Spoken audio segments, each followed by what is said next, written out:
ایسا خوبصورت تعلق جو مومن کا اپنے رب کے ساتھ ہے، جس کی بنا پر وہ ہر مصیبت، غم، پریشانی میں اپنے رب سے خیر کی امید نہیں چھوڑتا،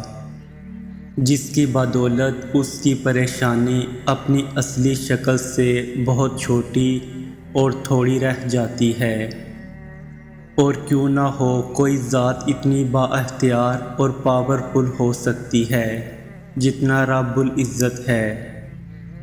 تو وہ ذات بار بار قرآن کریم میں یہ یقین دلا رہی ہے کہ اللہ کے سوا نہ کوئی تمہارا دوست ہے نہ کوئی مددگار، ایسا دوست اور ایسا مددگار جو ہر وقت ہر لمحہ چاہے حالات کیسے بھی ہو ہر جگہ تمہارے ساتھ ہے اور کبھی ساتھ نہیں چھوڑتا۔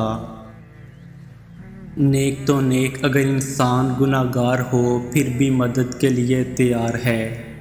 وہ ایسا دوست ہے چاہے کتنی بھی غلطیاں کر لو دھتکارتا نہیں، صرف وہ ندامت کے آنسو بہا لو تو سب معاف کر دیتا ہے، ماضی کے طعنے بھی نہیں دیتا، نہ اپنے بندوں کو رسوا کرتا ہے اور ان کو اپنی رحمت کے دامن میں سمیٹ لیتا ہے۔ تو شرط یہ ہے کہ بندے تو اپنے رب پر ایسا گمان رکھ اور یقین کے ساتھ اس پر ڈٹ جا، میرے رب کی مثال کوئی ہے ہی نہیں۔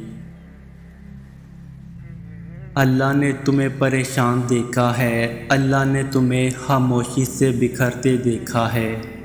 تمہارے آنسو تمہارے دور کر جانتا ہے، وہ تمہاری روح کو کمزور پڑتے، تمہارے دل کو ٹوٹتے ہوئے دیکھتا ہے، تمہارے ذہن کی نسوں کو پھٹتے دیکھتا ہے۔ آج ہمت کرو وہ باتیں سن کر جو تمہیں تکلیف دے رہی ہیں، جلد سب کچھ ٹھیک ہو جائے گا، تم صبر کرو۔ جو اللہ تمہارے لیے چاہتا ہے کیا تم اس سے بہتر اپنے لیے چاہ سکتے ہو؟ کیا تم وہ جانتے ہو جو اللہ جانتا ہے؟ پھر کیوں مشکل لگتا ہے اس کے فیصلوں کو تسلیم کرنا؟ کیوں نہیں کرتے یقین کہ وہ بہتر لے کر بہترین دے گا؟ ایک وقت لازمی آئے گا جب تم سمجھ جاؤ گے کہ یہ آزمائشیں کیوں تھیں، اس کی آزمائشوں کے پیچھے چھپی مصلحتوں پر حیران ہو جاؤ گے۔ تب تک توکل کرو اس پر جو دنوں جہانوں کا مالک ہے، وہ جو ماں سے بھی زیادہ پیار کرتا ہے، اس نے آزمائش میں ڈالتے ہوئے کچھ تو سوچا ہوگا۔